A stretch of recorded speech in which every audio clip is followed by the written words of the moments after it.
no empieza a grabar. Ya, buenas tardes. Iniciamos la clase de seminario de investigación 3 de la maestría de la Facultad de Ciencias Químicas de la Universidad Autónoma de Chihuahua. Damos inicio con una conferencia de una egresada exitosa. Agradecemos mucho, doctora Isaura Cáceres Rueda de León, haya aceptado esta invitación. Y agradezco a todos los estudiantes invitados, estudiantes de la maestría e invitados de otras facultades y de la licenciatura. Les agradecemos mucho su presencia, y a todos los invitados como Rafael Colorado, a Norma, ¿sí? Que nos están, Cindy, varios de los egresados. Voy a permitirme, primero, antes que nada, voy a leer la carta invitación que te mandaron, Isaura, por parte de la facultad. Luego paso a dar la lectura a tu currículum, que a pesar de que eres muy joven, tienes un currículum muy bonito, bastante gratificante. Entonces, voy a iniciar, si me permiten, leyendo la carta de invitación de la facultad, luego voy a leer tu currículum. Nada más que permítanme un momento. Oh my God, no me abrió la carta de invitación. Bueno, voy a leer el currículum de Isaura y luego ahorita me paso a la carta de invitación. Cuando termines, la voy a leer.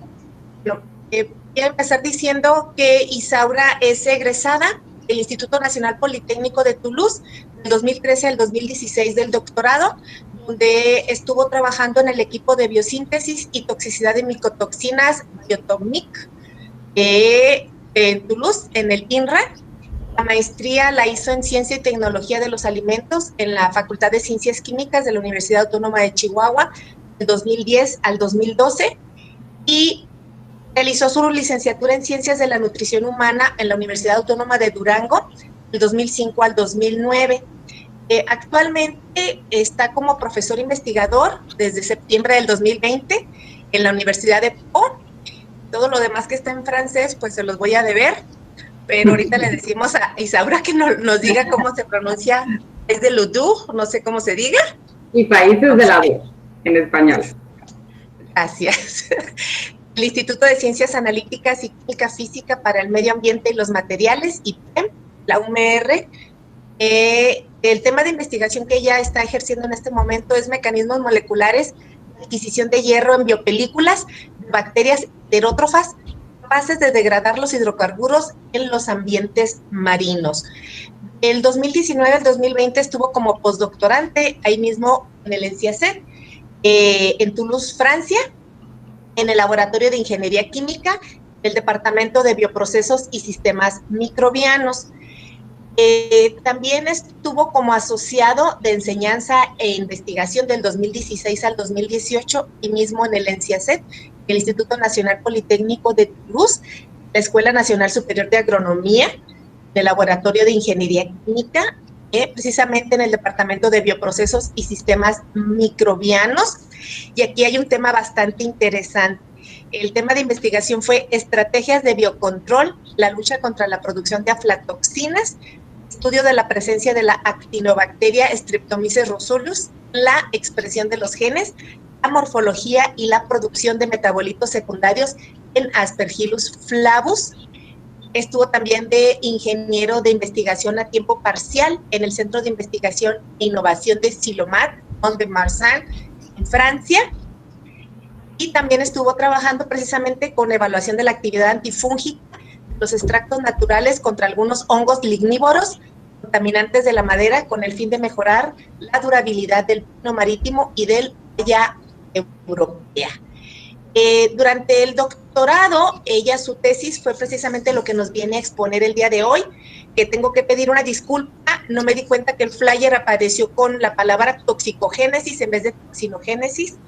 Creo que a la hora de escribirlo me lo escribió por default, pero el tema de investigación fue identificación de extractos naturales inhibidores de la toxinogénesis fúngica, demostración de sus mecanismos moleculares de acción, ¿sí? Ha tenido varias experiencias de enseñanza como maestra, tanto del laboratorio como microbiología general, procesos enzimáticos y de fermentación, calidad de los productos alimenticios, ha dado varios cursos teóricos de cinéticas de crecimiento de la levadura Saccharomyces cerevisiae y ha tenido ya acompañamiento de estudiantes, quiere decir que ha estado de asesora de tesis de licenciatura, de ingeniería y también de un estudiante de postdoctorado. Y la verdad es que a su corta edad, porque es muy joven, Isaura ya tiene 9 artículos publicados, 1 en revisión, 2 capítulos de libro con alto índice de impacto, la mayoría de sus artículos publicados, y tiene una patente en revisión. Ha participado en varios congresos nacionales e internacionales. Y en lo que veo yo de recompensas científicas, su tesis doctoral fue propuesta para el premio de tesis 2017, el Leopold Scant, entregado por el Instituto Nacional Politécnico de Toulouse. Fue ganadora del concurso INVESCAP en el marco de la Conferencia Internacional de Innovación, MATCH, 2016. Segundo premio a la mejor presentación oral en el Congreso de Estudiantes de Doctorado de CEBAP, en el 2016, y también ganadora del concurso para el diseño del logo de la Escuela Doctoral CEBAP en el 2016. Bueno, créanme que recorté, no leí todo el currículum. Esa fue un pequeño resumen de el gran currículum que tiene hasta este momento Isaura. Yo creo que sin más preámbulo, damos la bienvenida, te agradecemos el que estés con nosotros. Les voy a pedir nada más a todos los participantes que tengan en silencio su micrófono y también su cámara para que la visualización de la presentación de la doctora Isaura Cáceres sea de lo mejor. Isaura, te agradecemos mucho. Yo también voy a apagar mi micrófono y mi cámara para que tu presentación pueda lucir al 100. Muchísimas gracias, bienvenida. Muchísimas gracias a todos, muchísimas gracias doctora por la presentación. Tengo unos problemas con el internet, está muy lento, escucho muy tarde y muy cortados los audios. Entonces, concuerdo con la doctora Laila, si podríamos apagar las cámaras y los micrófonos para que pues la presentación e incluso el audio pues esté mejorado. Voy a apagar también mi cámara, el micrófono no. El micrófono no, porque si no luego no escuchamos nada. Vamos a ver. Yo te aviso cuando ya se vea tu presentación.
¿No te quiere dejar compartir, Isaura?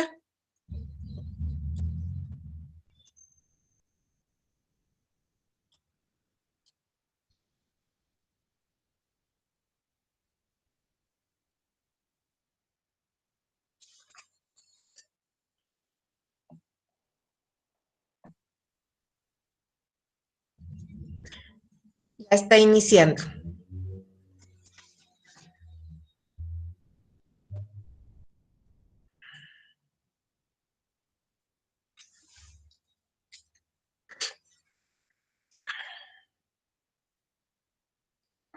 Excelente, ya está tu presentación, Isaura. Gracias.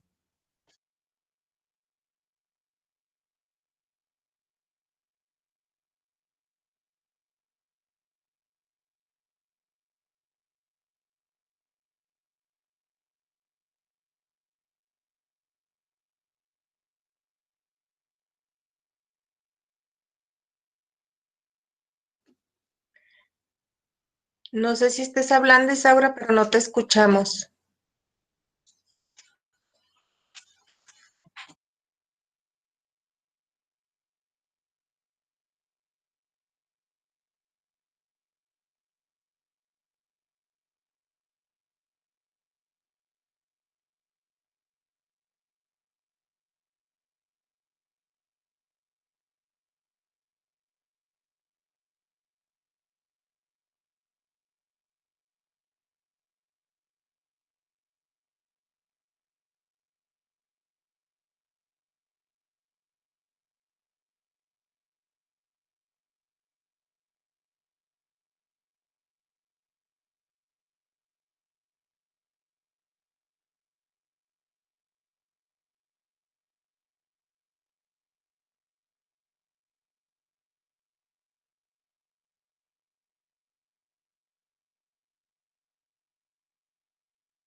Estoy tratando de acomodar este problema, porque no sé por qué tengo este problema. Me conecté con mi celular, no sé si me escuchen, si alguien me puede responder si me escuchan. Sí te escuchamos, Isaura. Ok, entonces eso ya está. ¿Y pueden ver la presentación ahora? Claro que sí, Isaura, ya está listo. Perfecto, bueno, tenemos que adaptarnos con esto de la tecnología entre el celular y la computadora. Sí, gracias. No, a ustedes. Ok, entonces vamos a empezar. Como les decía, pues muy buenas tardes a todos y muchísimas gracias a la doctora Laila por la presentación. Estoy muy contenta de poder presentarles el día de hoy pues un poquito de mi trabajo de investigación, pero sobre todo de poder participar en este seminario, porque pues yo también, como ustedes, estudié en la Facultad de Ciencias Químicas y me da mucho gusto volver a esta facultad, aunque sea por videollamada esta vez. Bueno, para empezar, pues les voy a platicar un poquitito de mí. Soy orgullosamente originaria de Durango, ahí crecí y ahí viví casi toda mi vida, pero pues los azares del destino hicieron que el día de hoy me encuentre en Francia, en donde ya llevo casi 9 años viviendo y donde actualmente trabajo, como bien lo decía la doctora Laila, como profesor investigador contractual en la Universidad de Po y los países de la DUR, en donde doy clases a los estudiantes de licenciatura en biología y hago mi investigación en el IPREM, que es precisamente un instituto que se especializa pues principalmente en la investigación relacionada con el medio ambiente y los materiales. Dentro de mis pasatiempos favoritos me encanta cocinar. Desde que estaba en México me encantaba comer de todo y cuando llegué acá a Francia pues fue una locura. Entonces es uno de mis pasatiempos favoritos. Me gusta mucho aprender nuevas recetas, me gusta mucho también tocar el cello y hacer yoga, pero pues hace poquito me convertí también en mamá y pues todo ese tiempo que tenía para mis pasatiempos desapareció un poco. Sin embargo, pues he tenido muchísima suerte porque hasta ahora he podido encontrar trabajo en algo que me encanta hacer y que es la investigación. Y me he ido enfocando, perdón, principalmente en la microbiología alimentaria, sobre todo en la contaminación fúngica. Me he especializado sobre todo en el uso de productos naturales para poder reducir la contaminación fúngica en la industria agroalimentaria y en estos últimos años también me he dedicado un poco al estudio de, pues, de los mecanismos de acción mediante los cuales algunos de estos productos naturales pueden inhibir ya sea el crecimiento de los hongos o la producción de alguna de sus toxinas. Algunos de los temas de investigación en los cuales he participado pues, son principalmente la utilización de plantas medicinales y de moléculas naturales para inhibir la producción de micotoxinas. Las micotoxinas, ya lo veremos más adelante, son toxinas que son producidas por los hongos, y me he concentrado sobre todo en las aflatoxinas, de las cuales también hablaremos pues un poquito más adelante. También he trabajado con el uso de productos naturales aplicados a la industria de la madera para reducir de la misma manera la contaminación fúngica, y durante la tesis de mi maestría también evalué el uso de biopelículas hechas con extractos naturales contra la contaminación de hongos en los alimentos.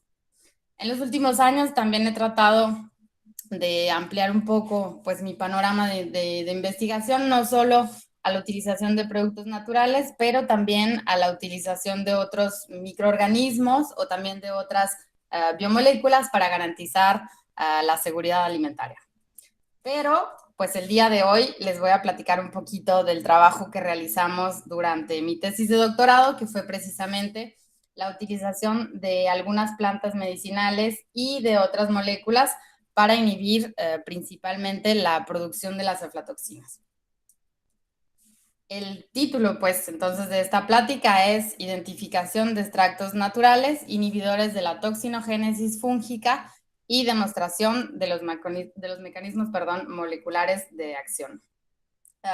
Yo realicé este trabajo bajo la dirección de mi director de tesis, que se llama Jean-Denis Bailly, en el Centro de Investigación del INRA de Toxalim, y más específicamente en el equipo de biosíntesis y micotoxicidad de micotoxinas en Toxalim. Así que pues espero que disfruten esta plática y vamos a empezar. Bueno, primero que nada quiero presentarles el plan que vamos a presentar en esta plática. Voy a dividirla en 4 partes. En la primera voy a presentar el contexto general del estudio, después les voy a explicar rápidamente el plan experimental que seguimos durante el doctorado, y enseguida les voy a presentar algunos de los principales resultados que obtuvimos. Finalmente, pues vamos a terminar con las conclusiones principales de este trabajo de investigación. Bueno, pues entonces si empezamos por el contexto de estudio, como muchos de ustedes ya lo saben, los hongos y principalmente los mohos son un contaminante muy frecuente en diferentes materias primas alimentarias. El desarrollo de estos microorganismos puede causar principalmente una alteración organoléptica o nutricional de los alimentos, pero también puede representar un riesgo para el consumidor. De hecho, algunas especies de hongos, de mohos, son capaces de producir metabolitos secundarios llamados micotoxinas. Al día de hoy se han descubierto alrededor de 400 micotoxinas. Sin embargo, se estima que unos 30 compuestos o familias tienen una importancia real en la salud pública o humana o animal debido a su toxicidad. Dentro de esta categoría, se han establecido límites máximos en los alimentos, principalmente para 7 micotoxinas. Entre estas toxinas encontramos a una de las familias más importantes, que es la familia de las aflatoxinas. De hecho, se producen 4 aflatoxinas que pueden ser producidas por diferentes mohos y que se pueden acumular en los alimentos. La más importante de ellas es, sin duda alguna, la aflatoxina B1, porque esta molécula ha sido clasificada por la IARC, que es el Centro Internacional de Investigaciones sobre el Cáncer, en el grupo 1 de moléculas cancerígenas para los humanos, y es justamente de esta micotoxina de la cual pues les voy a platicar el día de hoy. Empezando con un poquito de historia, la aflatoxina B1 fue descubierta en la década de los 60 durante un accidente tóxico en Inglaterra, el cual provocó la muerte incierta de 100,000 pavos. A partir del alimento contaminado se identificó un compuesto tóxico producido por el cultivo de Aspergillus flavus. Este compuesto fue llamado aflatoxina B1 y su nombre se debe a por el género Aspergillus, Fla, por la especie Flavius, toxina, obviamente por su toxicidad, y B1, porque la molécula, bueno, B1 viene de blue, porque la molécula es fluorescente al color azul. Los trabajos de investigación posteriores demostraron que esta toxina puede contaminar muchísimas materias primas, como es el caso de los cereales, los frutos secos, las especias, los chiles, las tortillas, bueno, una infinidad de materias alimentarias. También se demostró que esta molécula puede ser producida por varias especies de hongos pertenecientes al género de Aspergillus y más específicamente a la sección Flavii.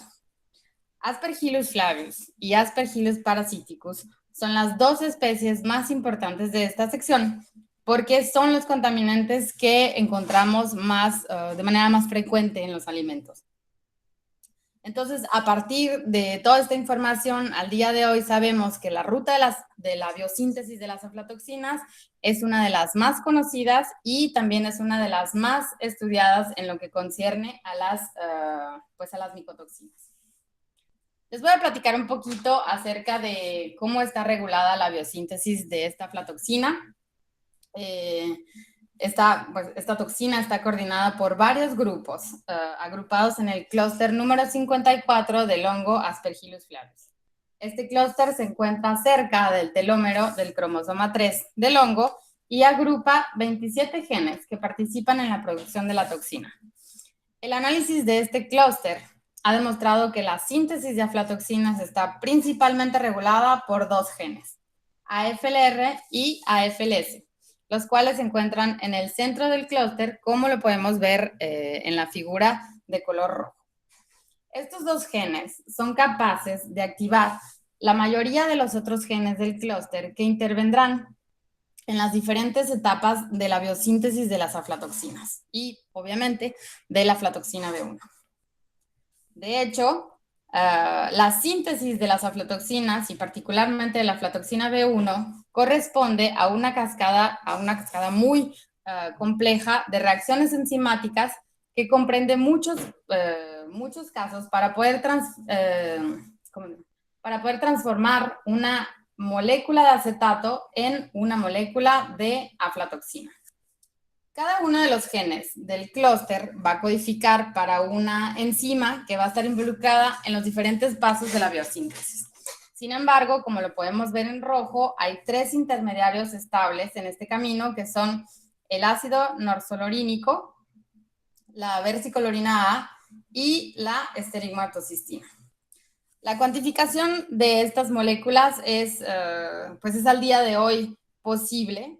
Y también se ha demostrado en los últimos años que no solamente la aflatoxina B1 es tóxica para los humanos y los animales, pero también algunos de sus intermediarios, como son la estrigmatocistina y la versicolorina A. Es por eso que hay, al día de hoy, un interés muy marcado en la lucha contra la producción de estas toxinas y sobre todo a partir de sus etapas tempranas. La producción de la aflatoxina también está muy vinculada con las condiciones ambientales en las que se encuentra la cepa del hongo y que van a influir obviamente en la maquinaria celular del hongo. Así pues, por ejemplo, para la producción de esta toxina hay muchos factores que intervienen, como por ejemplo la composición del medio ambiente, la presencia de nutrientes, la luz, el pH. Y también otros factores que juegan un papel clave muy importante en la producción de las micotoxinas y que son la temperatura y la actividad de agua del sustrato. Voy a tomar tantita agua. Bueno, debido a sus características fisiológicas, los Aspergillus de la sección Flavii son contaminantes muy frecuentes en regiones de clima cálido, como es el caso de América Latina, África y Asia. Como resultado, se estima que en la actualidad hay más de 4.000 millones de personas que están expuestas de manera muy frecuente a la aflatoxina B1. Para estimar el impacto de la aflatoxina en la salud humana, se puede utilizar el método de los DALIs, es decir, es una manera de cuantificar el número de años de vida que perdemos o el número de años que vivimos con secuelas debido a la presencia de este contaminante. Un estudio que se llevó a cabo hace algunos años demostró que la aflatoxina B1 era el contaminante con más DALIs dentro de las micotoxinas y particularmente en los países de desarrollo. Además de esto, es probable que el cambio climático mundial amplíe, como podemos ver en la figura, amplíe el área de distribución de la aflatoxina B1. De hecho, podría aparecer en regiones que hasta el día de hoy son consideradas como libres de contaminación, como es el caso de muchísimos países de Europa. Para darles una idea más gráfica de los posibles cambios y del posible impacto que tendría el cambio climático en la aparición de la aflatoxina, aquí les muestro los resultados de algunos trabajos de investigación que se han realizado y que han sido destinados precisamente a modelizar el impacto del aumento de la temperatura con el cambio climático global y de la presencia de la aflatoxina B1 en Europa principalmente. Hasta el momento es el único dato que hemos tenido. No se han hecho modelizaciones, por ejemplo, para países que son mucho más afectados, como es el caso de América Latina, de África o Asia. En estos mapas se representan las áreas de riesgo de contaminación en función con el aumento de la temperatura. Como pueden ver en la figura, cuanto más se vuelve rojo el color, más intenso, más se está en riesgo de contaminación de aflatoxinas. Lo que ustedes están viendo en este momento es el posible escenario del efecto de un aumento de 2 y 5 grados centígrados en la temperatura promedio de los países europeos. Y de la misma manera, pues estos valores representan la estimación del aumento de la temperatura global, en los próximos 100 años. Como pueden ver claramente en el gráfico, toda la Europa meridional corre el riesgo, y es un riesgo muy grande, de verse afectado por la contaminación de los aspergillus y por lo tanto, si contamina el hongo, pues hay muchísimas probabilidades que los alimentos también sean contaminados con aflatoxinas. Además de su impacto en la salud, pues la contaminación de los alimentos por aflatoxina B1 también tiene importantes secuencias económicas. Es decir, que, por ejemplo, un gran número de países ya han establecido al día de hoy reglamentos muy estrictos para el control de la presencia de las aflatoxinas en los alimentos. Sin embargo, estos reglamentos, desgraciadamente, a mi punto de vista, todavía son muy, ¿cómo decirlo? No son iguales por todos los países, porque, por ejemplo, en México, con respecto a Europa, nosotros estamos en México expuestos 10 veces más a la contaminación de las aflatoxinas, simple y sencillamente porque la norma mexicana para la cantidad de aflatoxinas B1 pues es de 20 partes por billón y la norma europea es 10 veces más baja. Además de esto, la contaminación de un lote de alimentos con aflatoxinas lleva automáticamente a la degradación del producto en cuestión, o incluso también a la destrucción dependiendo de la concentración de la toxina en el alimento. Esto, si lo queremos ver en números, se traduce en el comercio internacional a un costo que es muy importante, a un costo anual que rebasa los 450 millones de dólares al año en todo el mundo. Entonces, es un problema sanitario, es un problema económico también, del cual hay que ocuparse bastante rápido. Entonces, pues, a lo mejor ya hasta ahorita ustedes están pensando, pero entonces, ¿cuáles son las estrategias de prevención que se han adoptado hasta ahorita? Tenemos muchísimas. Primero que nada, el uso de las buenas prácticas agrícolas, que es un elemento fundamental para limitar la contaminación de los alimentos. Por ejemplo, sabemos que la rotación de los cultivos, la labranza, la elección de diferentes variedades de semilla que puedan ser más resistentes a la contaminación, por ejemplo, puede tener un impacto directo en la contaminación micotóxica. Desgraciadamente, en la actualidad, pues estas prácticas no son suficientes para limitar la contaminación, lo que lleva al uso desmesurado de la utilización de pesticidas para limitar el crecimiento de los hongos y, pues, obviamente, por lo tanto, de la aparición de las micotoxinas. Sin embargo, pues, esta utilización también, o sea, la utilización de pesticidas también plantea muchísimos problemas. En primer lugar, pues, obviamente el tipo de pesticidas, las moléculas que se encuentran dentro de los pesticidas también pueden ser tóxicas para los humanos y para los animales. Y en segundo lugar, pues también el uso masivo da lugar al desarrollo de resistencias de los microorganismos y pues obviamente también de los hongos y por lo tanto pues a una pérdida de eficacidad de este medio de control, lo que lleva a que los agricultores, las personas que se encargan de hacer de tener sus campos, sus cultivos, necesiten utilizar cada día más cantidades de pesticidas pues cada vez más importantes. Bueno, actualmente en el mundo también existe un movimiento muy fuerte para reducir el uso de estos productos en el área de la agricultura, sobre todo. Por ejemplo, les pongo el país de Francia, porque es actualmente donde estoy viviendo. Hay una adopción de planes, como es el plan de Ecofito 1, que es el que les estoy mostrando, y Ecofito 2, cuyo objetivo principal pues, es reducir el uso de los pesticidas del 50% de aquí al 2025. Entonces, bueno, los problemas relacionados con el uso de pesticidas también han dado lugar a la elaboración de otras estrategias de control, como es el uso de cepas no toxinogénicas o el uso de bacterias que entran dentro de la categoría de control biológico. Así pues, obviamente, se utilizan cepas que son no toxinogénicas de Aspergillus como medio de control, y algunas de estas cepas ya han sido o ya son comercializadas y se utilizan actualmente en países como Estados Unidos y África para reemplazar, si lo quieren ver así, la contaminación de un Aspergillus no toxinogénico en lugar de otro que sea toxinogénico.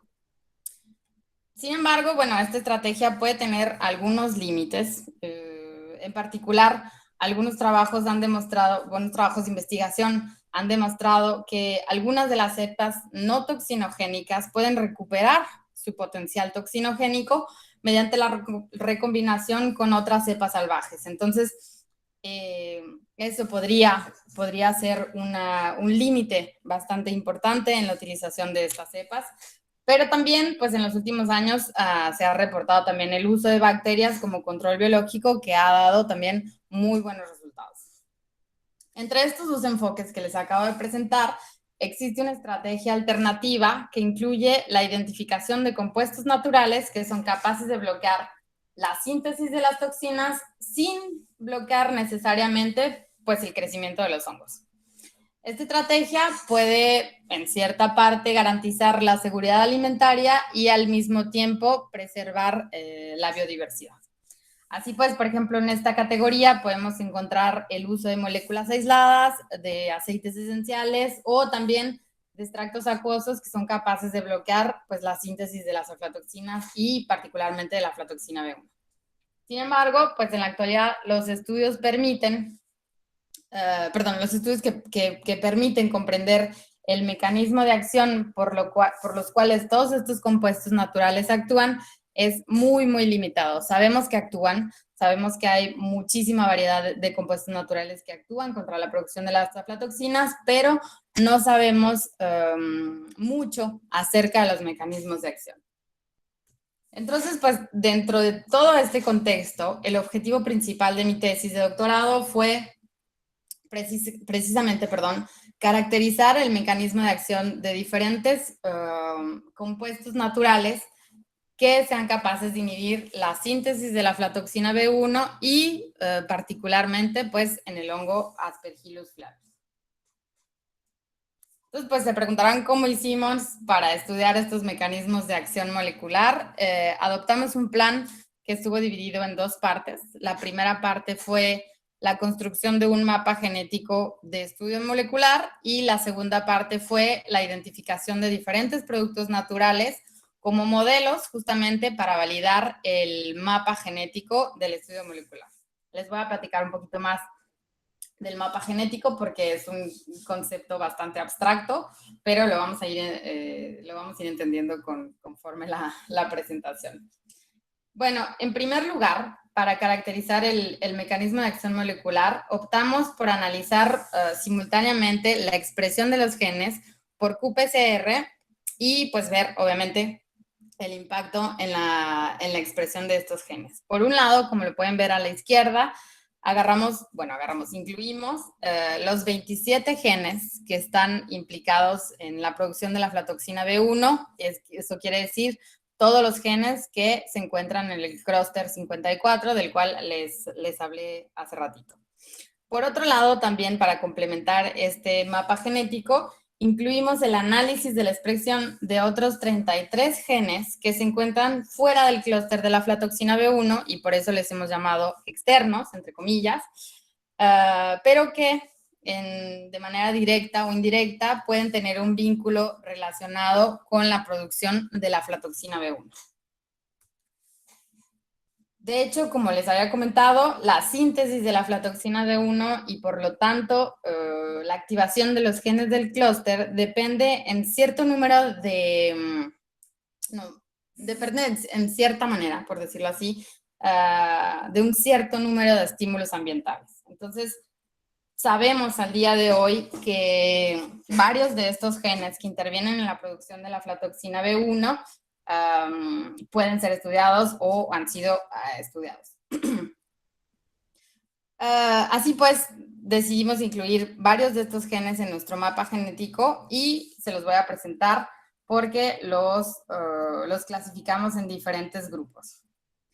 En el primero de los grupos podemos encontrar los factores de transcripción que codifican para la respuesta al medio ambiente, los genes que codifican también para la respuesta al estrés oxidativo, también teníamos genes que codificaban para la respuesta a las señales de la luz, genes implicados principalmente en todo lo que es la señalización celular, por ejemplo, los receptores de la proteína G o los factores de señalización intracelular, y también incluimos otros genes que fueron estudiados en base al desarrollo de los hongos y de algunos otros factores de transcripción global. Este mapa que les estoy presentando el día de hoy es parte del artículo que la doctora Laila hizo el favor de compartirles y que fue validado con el eugenol. Ya lo veremos más en detalle. Bueno, después de haber pasado meses investigando los genes que queríamos estudiar, de leer publicaciones, de meternos en la literatura, pudimos construir nuestro mapa genético molecular y fue así como lo hicimos. Para empezar, pues agarramos, por ejemplo, como les había dicho, los 27 genes de la vía de biosíntesis del clúster de la aflatoxina B1, y nos pusimos a buscar todos los datos, es decir, todas las secuencias de ADN, de ARN en el sitio de GenBank, que es un sitio que proporciona al día de hoy muchísima información genética de muchísimos microorganismos.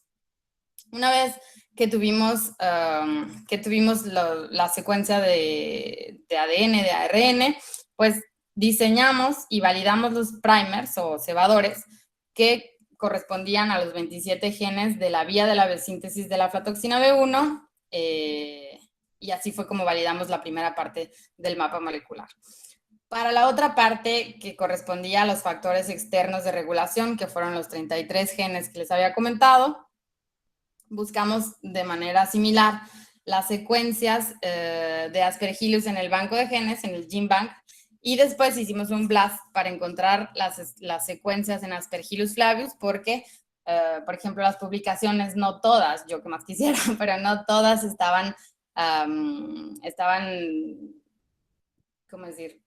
No todos los genes que han sido reportados con la relación de la producción de la aflatoxina están hechas en el modelo de Aspergillus flavius. Entonces, muchas de las veces tuvimos que ir a buscar información en otras cepas de hongos, y traslapar pues esa información a Aspergillus flavus.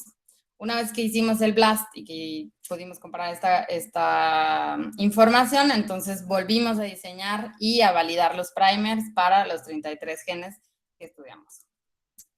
Bueno, una vez que ya teníamos la herramienta molecular, como nosotros la solíamos llamar, pues la utilizamos para caracterizar el mecanismo de acción de diferentes moléculas o extractos. En primer lugar, escogimos dos moléculas puras y muy conocidas que habían sido previamente identificadas como capaces de bloquear la síntesis de la aflatoxina B1 y que fueron en este caso pues el eugenol y la piperina. El eugenol, probablemente ustedes ya lo saben, es uno de los principales constituyentes del clavo, pero también de otras plantas como son la albahaca o la canela. La piperina, por el otro lado, pues es el componente principal de algunas especies de pimienta, como son el Piper nigrum y Piper longum.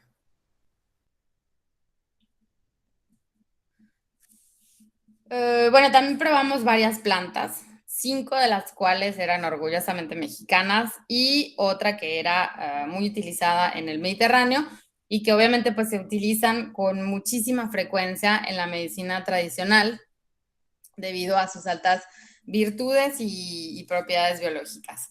En esta parte de la tesis decidimos trabajar con los extractos acuosos y no con los aceites esenciales. Es decir, que para nosotros los aceites esenciales, incluso si son muchísimo más estudiados que los extractos acuosos, tienen algunos límites, como por ejemplo la toxicidad que presentan. Pueden ser tóxicos por vía oral. Y además de eso, otras de las desventajas que tienen es que la adición de aceites esenciales puede conducir a importantes modificaciones de las cualidades organolépticas de los alimentos, lo cual podría limitar pues, su interés práctico.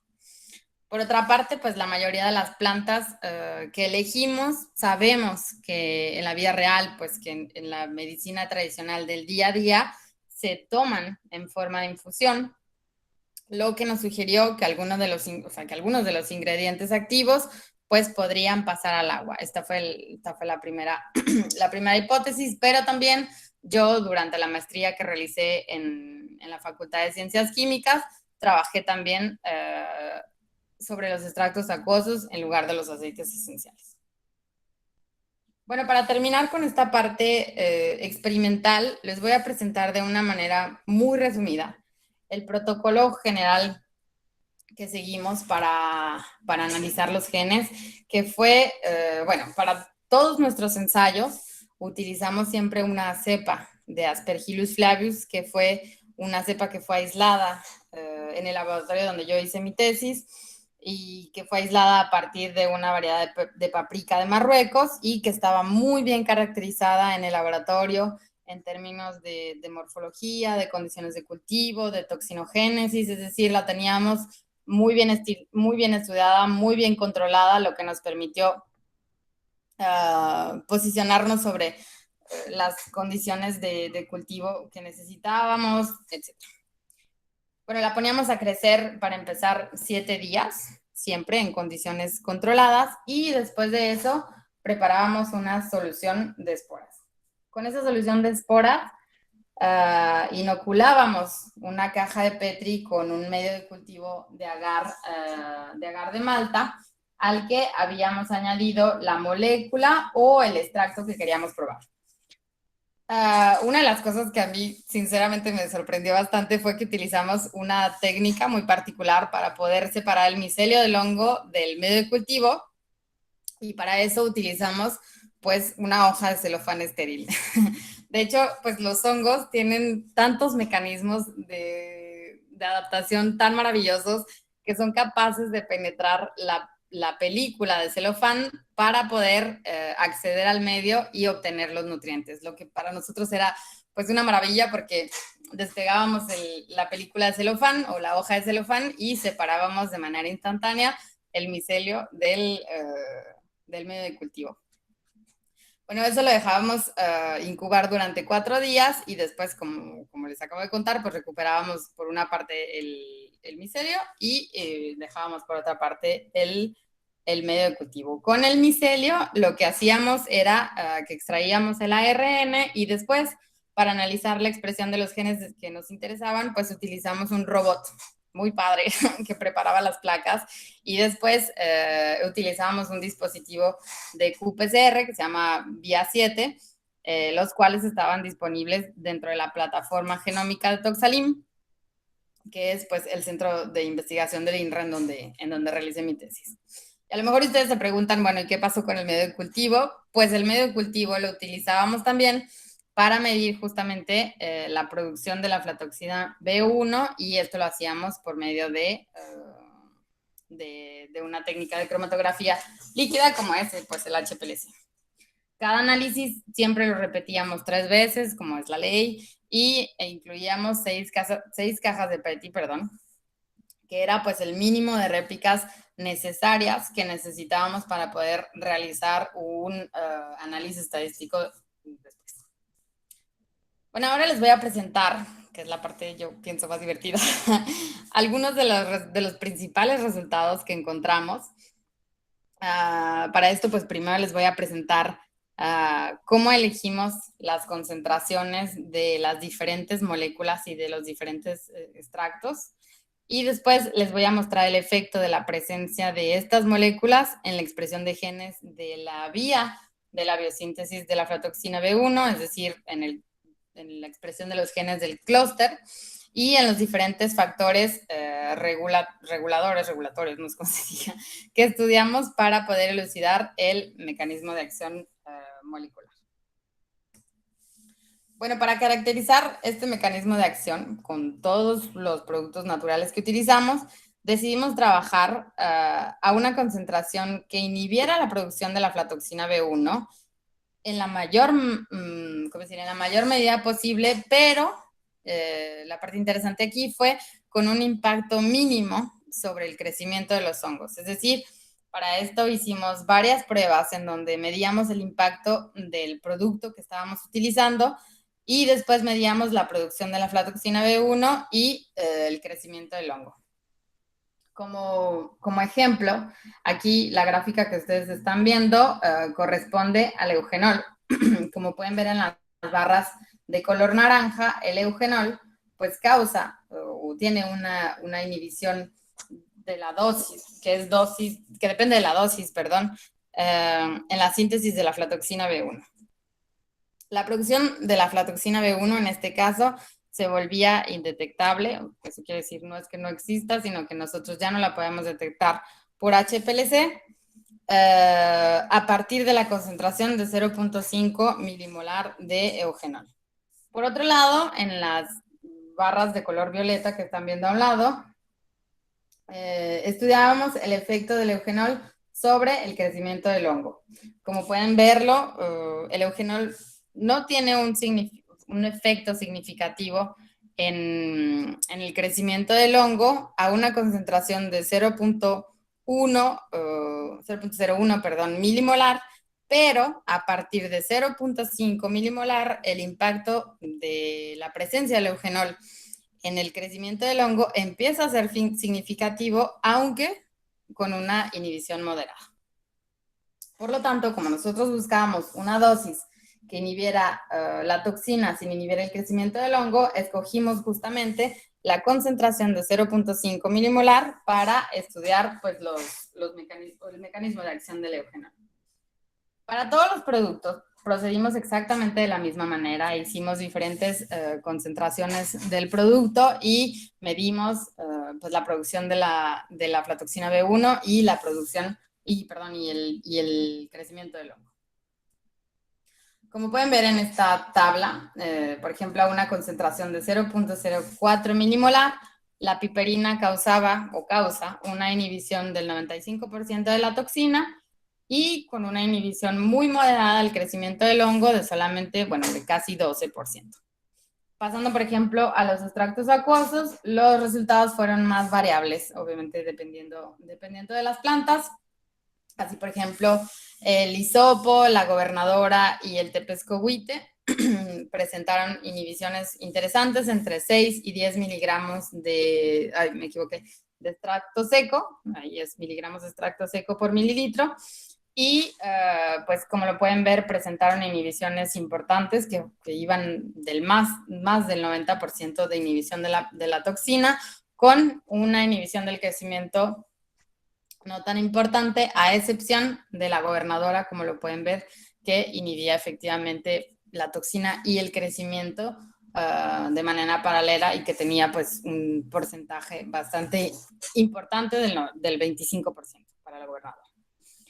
Bueno, entonces, en cuanto a los otros 3 extractos, que eran el cuachalalate, el palo azul y el agave, los resultados fueron menos satisfactorios, porque la inhibición máxima de la producción de la toxina fue del 82.5%, por ejemplo, para el cuachalalate.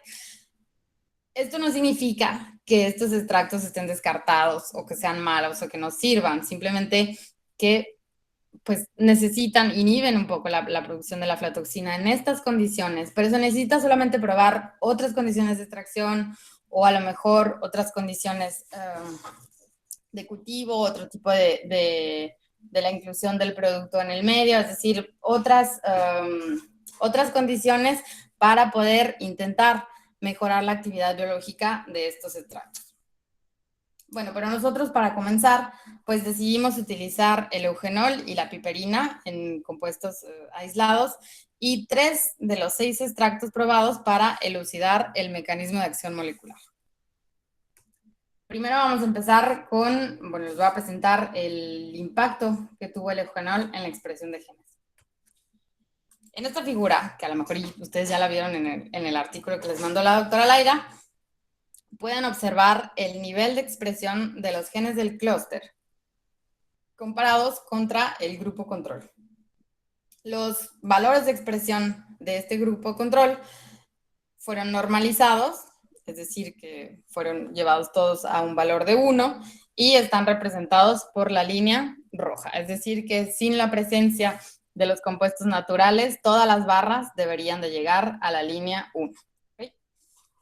Entonces, a partir de ahí podemos ver claramente que el eugenol, causa una modulación muy importante y negativa en la expresión de la mayoría de los genes del clúster. Es decir, que 19 de los 27 genes que están en el clúster, la expresión de 19 de 27 genes que están en el clúster fue prácticamente pues muy baja o mayoritariamente inhibida.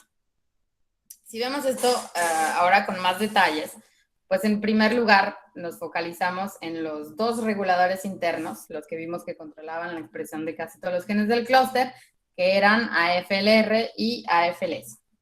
Vemos que la expresión con respecto al control, que es la línea roja, está claramente disminuida, y que esta inhibición tuvo un impacto más fuerte en el gen AFLS que en el gen AFLR.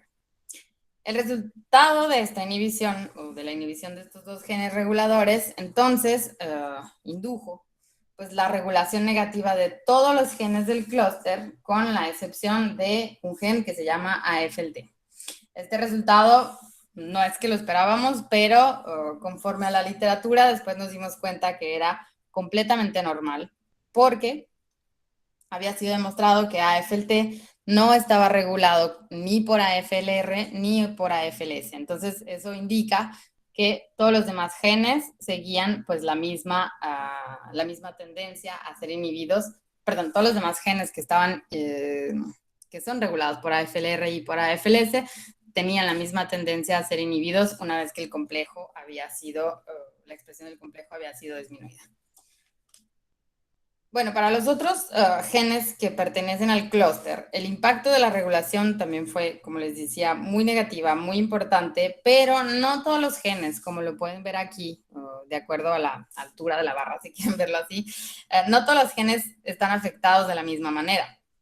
Por ejemplo, si lo vemos más en detalle, hay genes que participan al principio de la cascada enzimática, como por ejemplo IBD, AFLA y AFLB, que son los que les estoy mostrando en este momento. Pues estos genes fueron menos afectados que los otros genes, los otros genes donde prácticamente no pueden ver la expresión, donde no se ve una barra. Esto puede explicarse por el mecanismo de acción que se produce entre las proteínas de AFLR y AFLS. Les voy a explicar esto, pues varias investigaciones han propuesto que estos dos genes, AFLR y AFLS, codifican para la producción de las proteínas correspondientes, como lo pueden ver abajo, y codifican de una manera muy particular, es decir, que AFLR codifica para la producción de una proteína, bueno, no, para la producción de proteínas de AFLR, AFLS para la producción de proteínas de AFLS para la producción de proteínas de AFLS, pero la regulación en el clúster de la aflatoxina B1 se da con una proteína de AFLR más 4 proteínas de AFLS. Ese es el complejo AFLR-AFLS que regula el clúster de la producción de la aflatoxina.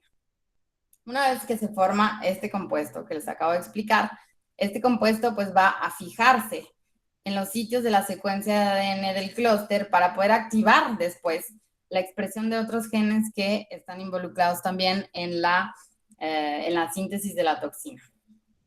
Así pues, si volvemos a nuestra gráfica que les había mostrado ahorita, si la expresión de los genes de AFLR y AFLS no está totalmente inhibida, eso sugiere que todavía existe una poca pues, producción de pequeñas cantidades de complejos que podrían venir a activar los genes que participan al principio de la biosíntesis, como se los había puesto hace ratito, IBD, AFLA y AFLB, que están justo a la izquierda del complejo. Y podrían venir a activarlos, pero no habría suficientes complejos para poder activar todos los genes del clúster. Entonces, como resultado, nosotros pues emitimos una hipótesis que a lo mejor el eugenol puede causar una inhibición transcripcional de la vía de la biosíntesis de la aflatoxina B1, que probablemente pues la producción de esta toxina en presencia del eugenol se ve inhibida, no probablemente está inhibida por la inhibición de los genes y que esta inhibición se da sobre todo en las primeras etapas de la cascada enzimática. Entonces, una vez que analizamos los genes del clúster de la aflatoxina, después analizamos pues nuestros 33 genes reguladores que estaban externos al clúster de la aflatoxina. Hay muchos genes, puede ser muchísima información de entrada, pero para resumirles, nosotros en presencia del eugenol vimos que había 7 genes que fueron significativamente modulados en presencia del eugenol. Uno de ellos era GPRA, el cual pues tuvo una represión de expresión, y otros 6 genes para los cuales hubo un aumento de expresión. Entre los genes que fueron modulados de manera positiva, encontramos 3 genes que que a nosotros nos parecieron particularmente interesantes porque podrían estar vinculados directamente con el clúster, con la regulación del clúster de la aflatoxina, y estos genes se llaman MSNA, BA y MTFA. Por ejemplo, en lo que respecta al gen de MSNA, pues se ha demostrado con mutantes de este gen, es decir, la deleción de este gen, que la represión de la expresión conduce al aumento de una producción de aflatoxina B1, es decir, cuando no está el gen de MSNA, la producción de la aflatoxina es mucho más importante que el grupo control. Por lo tanto, como en nuestro caso, este gen estaba sobreexpresado, podríamos pensar al revés, es decir, que un aumento de la expresión de este gen de MSNA podría estar relacionado con la disminución de la síntesis de la aflatoxina B1. Aunque, obviamente, eso necesita ser probado. En el caso de BEA es uno de los principales reguladores de la aflatoxina porque está implicado en muchísimos procesos celulares de Aspergillus flavius y de otros hongos, entre ellos, por ejemplo, pues la producción de las toxinas, el crecimiento de los hongos. Y bueno, ha sido demostrado que una sobreexpresión de este gen conduce a la inhibición de la producción de metabolitos secundarios, lo que es consistente en este caso con el eugenol y con la aflatoxina B1. Es decir, que nosotros, por ejemplo, en Aspergillus fumigatus leímos que mientras más estaba sobreexpresado BA, había menos producción de metabolitos secundarios, y es justamente lo que nosotros observamos en el caso del eugenol. Mientras más estaba sobreexpresado BA, menos producción de aflatoxina había. Y por último, en lo que respecta al gen MTFA, bueno, la sobreexpresión de este gen también podría estar vinculada directamente a BA, porque la expresión de MTFA es dependiente de la expresión de BA. Eso quiere decir que si BA está sobreexpresado, MTFA también hay muchas posibilidades de que esté sobreexpresado, y que es justamente lo que nosotros observamos en el caso del eugenol. Pero también, además de eso, lo que nos hizo comprobar que tenía sentido lo que estábamos observando era que también se había demostrado que la sobreexpresión, la represión de MTFA conducía a una disminución de la síntesis de aflatoxina o de esterigmatosicina, en este caso, en Aspergillus nidulans, que en realidad para poder estudiar Aspergillus flavius, esto es como entre paréntesis, Aspergillus flavius es genéticamente casi hermano, es muy, muy parecido a Aspergillus parasiticus. Los dos producen aflatoxinas, los dos producen aflatoxinas B1, y también es muy parecido en información genética a otro hongo, que es el que les acabo de decir, que es Aspergillus nidulans, pero este no es capaz de producir aflatoxinas, es capaz de producir esterigmatosicinas. Es decir, si se acuerdan de la cascada enzimática, el último intermediario estable de la cascada enzimática de las aflatoxinas. Bueno, en conclusión, parecía ser probable que la inhibición de la producción de la aflatoxina inducida por el eugenol estaba muy relacionada con la sobreexpresión de BA, MSNA y MTFA. Como este es un seminario y a veces me gusta que participen los estudiantes, pues me gustaría que también ustedes participaran, así que les voy a dejar pues 2 preguntitas que podemos ver al final de esta presentación. Y la primera sería, ¿ustedes por qué pensarían que en nuestros análisis nos interesaríamos más, o sobre todo, en inhibir la toxina y no el crecimiento del hongo?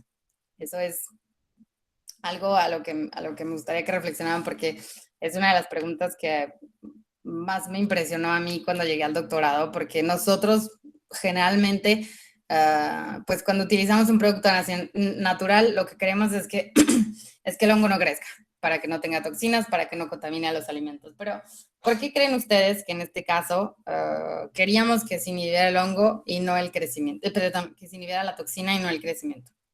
Esa sería la primera pregunta. Y la segunda pregunta que me gustaría hacerles sería, ustedes, por ejemplo, si hubieran hecho todo esto, ¿qué análisis harían?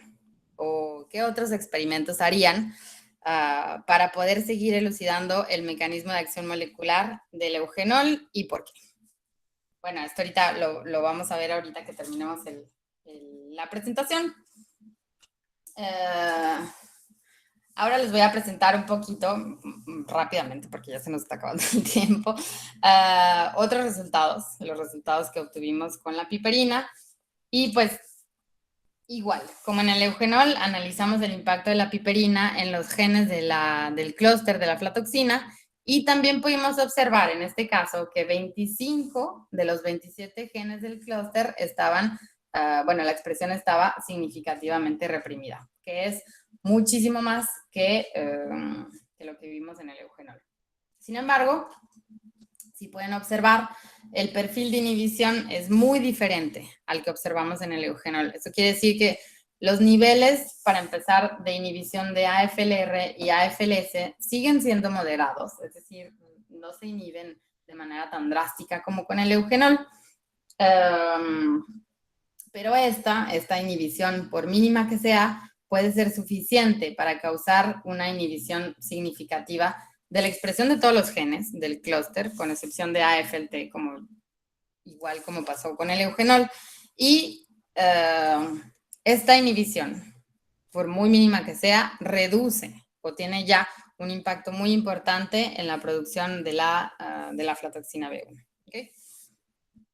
Bueno, para los otros genes, pues no se observa una inhibición total de la expresión, como con el eugenol, pero cabe recordar que en el caso de la piperina, la inhibición de la aflatoxina B1, pues no fue del 100%, fue del 95% de inhibición. Y así que todavía se produjo una pequeña cantidad de toxina y esta pequeña producción de la cantidad de toxina se puede justificar obviamente con la expresión de los genes. Si no hay expresión de genes, no hay producción de toxina, entonces dentro de todo seguimos en la coherencia de la observación de la expresión de genes. Si pasamos ahora, por ejemplo, a los factores de regulación externos, podemos observar que hubo más genes que fueron impactados por la presencia de la piperina.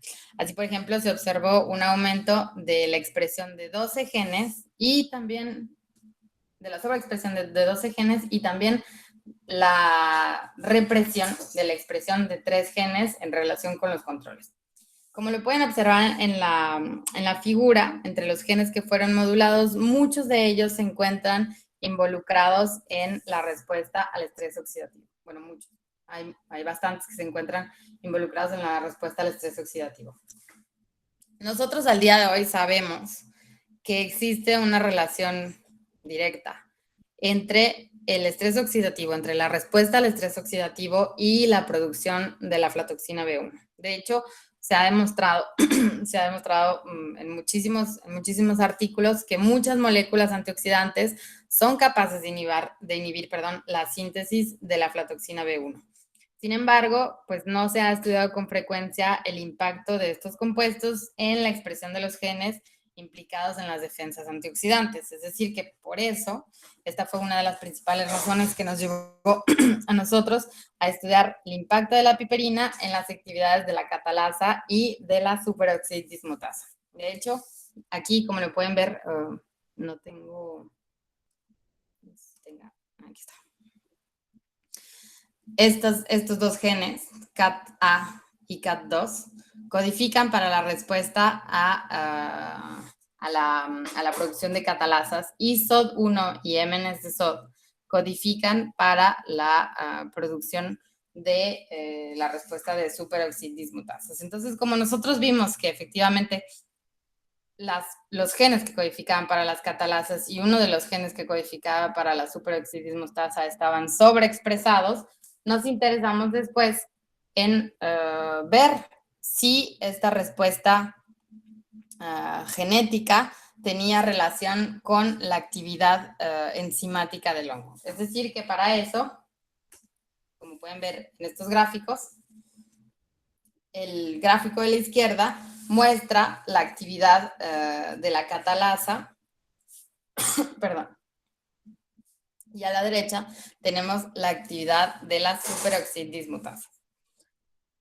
Lo que observamos para la actividad enzimática de las catalasas fue que efectivamente no solamente los genes estaban sobreexpresados, pero también la actividad enzimática de las catalasas estaba aumentada del 68%, tenía más de 68% de actividad en presencia de 0.04 milimolar de piperina.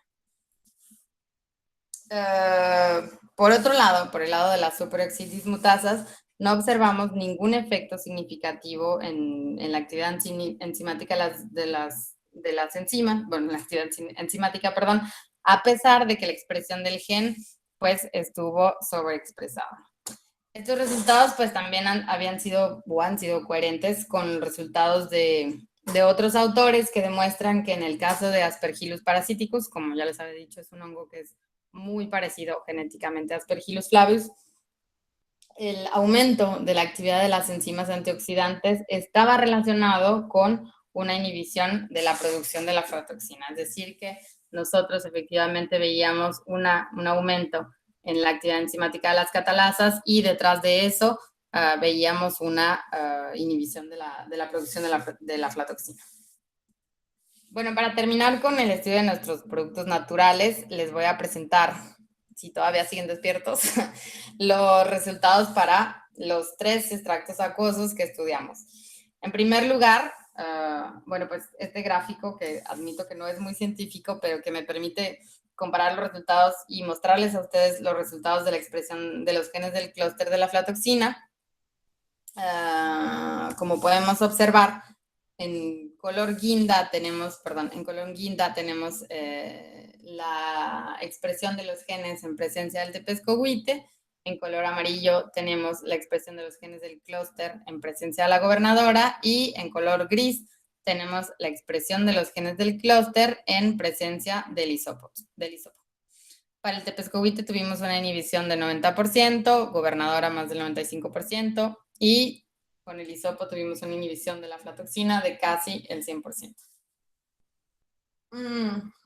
Bueno, como podemos ver en el caso del hisopo, que es el gris, podemos observar una inhibición muy significativa en el complejo o en los genes de AFLR y AFLS, que induce pues una baja y muy marcada expresión de todos los genes del clúster, ¿okay? Como lo vimos más o menos con el eugenol. Y pues obviamente en términos de producción de aflatoxina, pues vemos que se inhibe prácticamente casi toda la producción de la aflatoxina.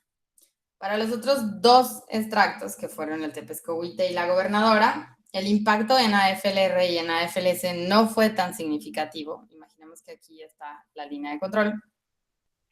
Sin embargo, pues existe una inhibición significativa de AFLS con respecto a AFLR. Esto, nosotros pues lanzamos una hipótesis que decía que pues la destrucción del complejo AFLR o AFLS, o no es la destrucción, es como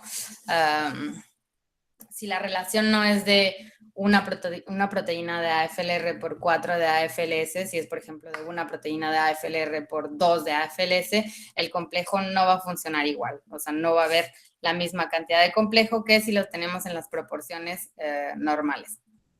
Entonces, por lo tanto, después este complejo, como va y se pega, pues por así decirlo, a los otros genes para poder activarlos, si el complejo no está en las proporciones adecuadas, entonces la expresión de los otros genes del clúster pues tampoco va a ser la ideal, con obviamente la excepción de AFLT, que no está regulada ni por AFLR ni por AFLS.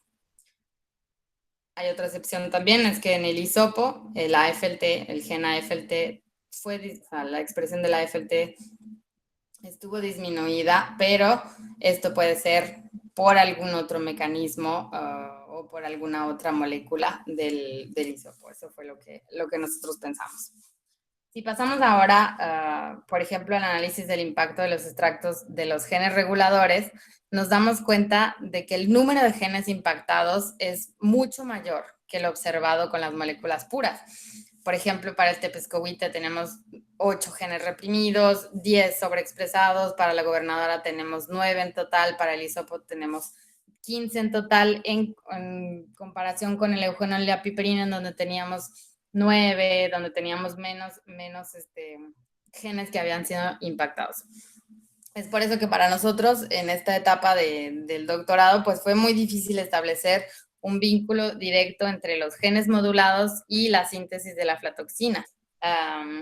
Así que, bueno, aprovechando, pues aquí les va una tercera pregunta. Por ejemplo, ustedes, bueno, antes de hacer la pregunta, nosotros pensamos que hubo más genes que fueron modulados con la utilización de los extractos acuosos, porque obviamente los extractos están compuestos de varias moléculas. Es un extracto mucho más complejo, tal vez no es una sola molécula que actúe, tal vez es el consorcio de varias moléculas que actúen, tal vez es una molécula que actúe, vaya, no sabemos. El caso es que en este extracto tenemos varias moléculas.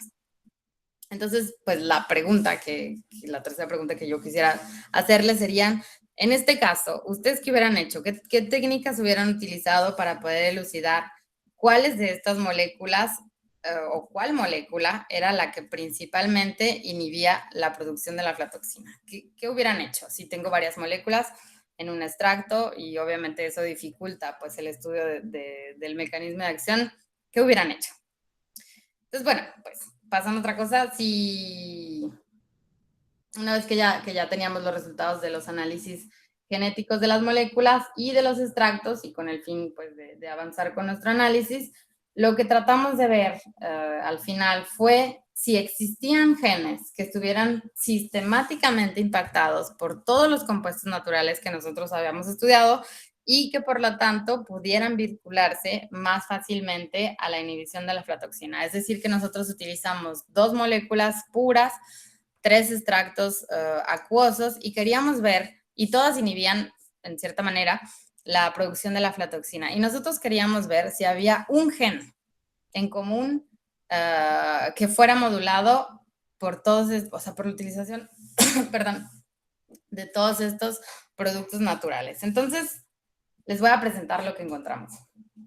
Primero que nada, pues regrupamos los genes para los cuales la expresión fue reprimida. Esto quiere decir que la expresión era más baja que el control. Pero nos dimos cuenta que era muy difícil establecer un gen común para todos los extractos. Sin embargo, el gen que más fue impactado fue GPRA, para el cual su expresión fue impactada por el eugenol, por el tepescohuite y también por la gobernadora, pero no fue el caso de la piperina ni del hisopo. Así que dijimos, bueno, vamos a buscarle por otro lado. Y entonces nos pusimos a ver todos los genes que habían sido sobreexpresados con los diferentes productos naturales que nosotros habíamos probado. Y ahí, bazinga, nos dimos cuenta de que efectivamente había un gen que estaba en común, que estaba modulado cada vez que utilizábamos uno de los productos naturales. Cada vez que lo utilizábamos, este gen era modulado y lo más interesante es que era modulado de la misma manera. Cada vez que nosotros utilizábamos un producto natural, inhibíamos la producción de la toxina, no inhibíamos tanto el crecimiento del hongo y cada vez sistemáticamente teníamos, o sea, ensayo tras ensayo, teníamos este gen que estaba sobreexpresado y que correspondía al gen que se llama GPRK. Para recordarles un poco dónde está posicionado este gen, les vuelvo a presentar pues, el mapa de los genes. GPRK es un gen que forma parte de los receptores de la proteína G, y justamente GPRK se considera uno de los principales reguladores de esta vía de señalización celular.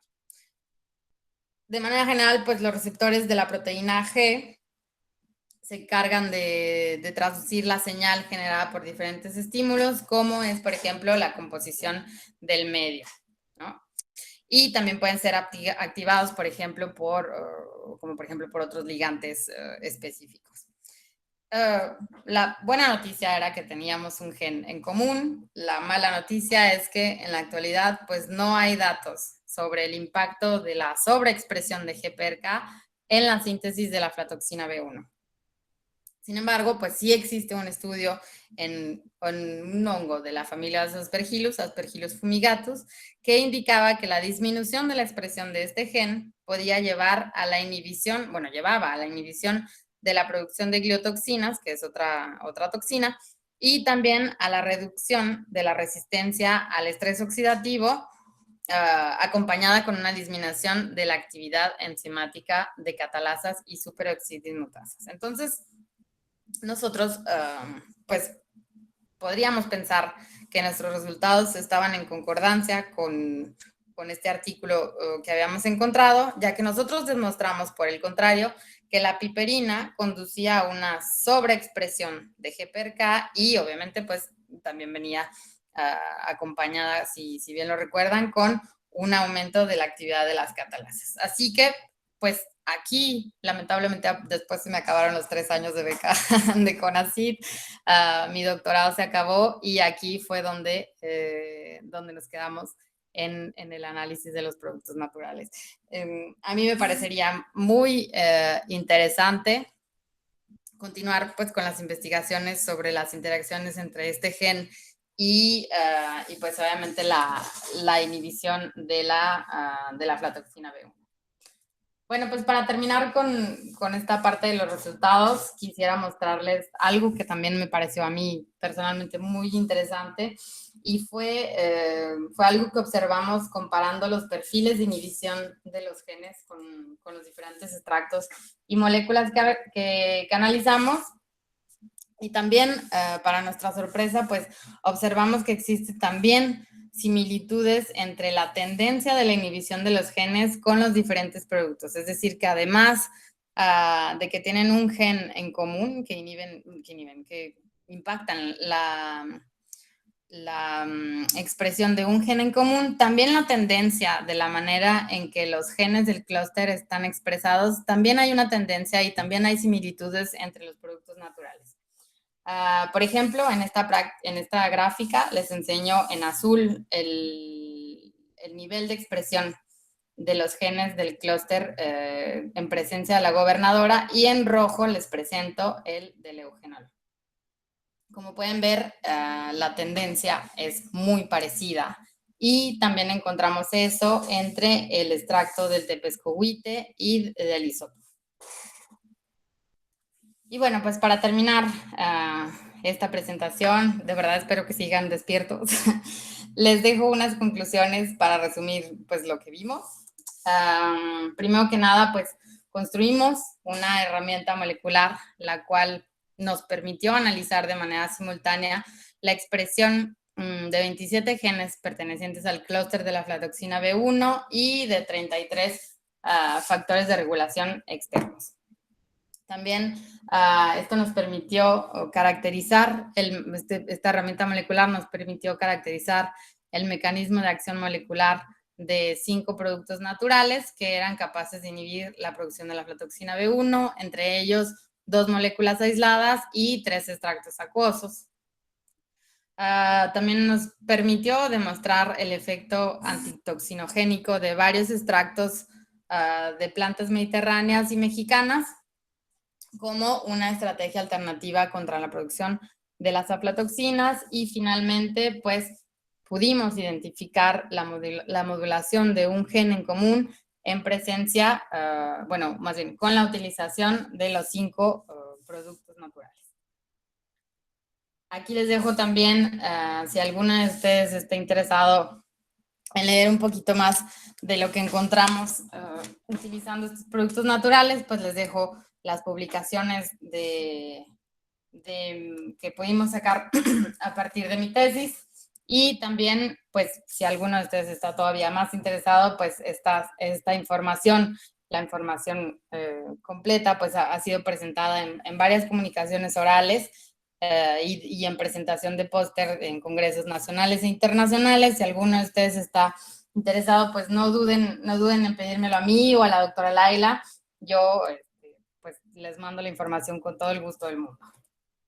Y bueno, pues para terminar, quiero agradecerle pues intensamente a la doctora Laila por haberme invitado hoy, pero sobre todo hay algo que quiero agradecerle 10,000 veces y es que la doctora Laila me inició pues al mundo de los hongos.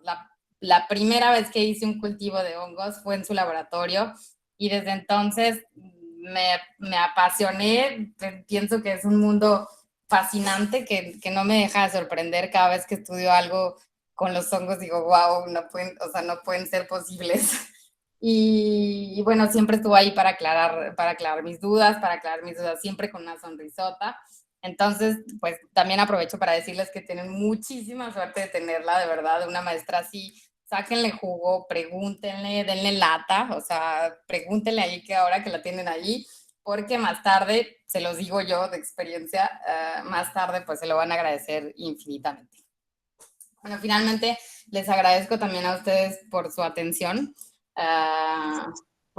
Voy a estar muy contenta de escuchar sus opiniones, sus críticas y pues sobre todo pues espero que esta plática haya sido de su interés. Muchísimas gracias. Isaura, la verdad, sabes, yo te lo dije durante tu maestría, tenías manos maravillosas para aislar los hongos sin contaminación. Y me encantó tu tesis de doctorado, tu presentación, mil felicidades. La verdad, por eso te invité que fueras nos dieras esta conferencia, porque yo siento que eres de nuestros egresados exitosos y me da tantísimo gusto que te desenvuelvas tan bien y estés tan feliz trabajando en esta área.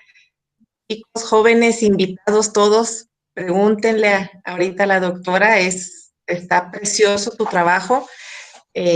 No sé, hiciste varias preguntas, me gustaría que los jóvenes contestaran, los estudiantes, y si no, pues, si sabemos los demás, pues contestamos. Gracias, Isaura.